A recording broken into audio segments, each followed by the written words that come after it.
What's up friends, welcome back to Drew Tutorial, and in today's video I'm going to show you how to permanently delete your Instagram account. So go ahead and open up your Instagram guys, and once you're inside your Instagram guys, just simply click on your profile on the lower right hand side and click the three dots or the burger menu on the upper right hand side.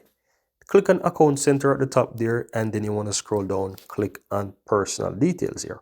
From here, click on account ownership and control. Click deactivation or deletion. Select the account that you want to delete. I'm going to choose one. Choose delete account. Click continue. Simple choose a reason right here, and then you just simply want to click continue. You'll have the delete button there, and then you can delete your account.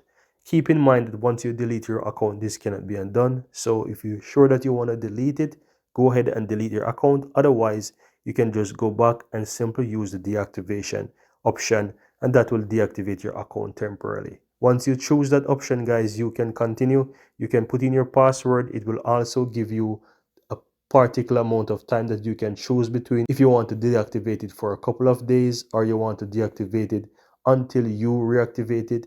You'll have a bunch of options you can choose from, and you can do it as you so desire. And that's all there is to it. Very easy and very simple.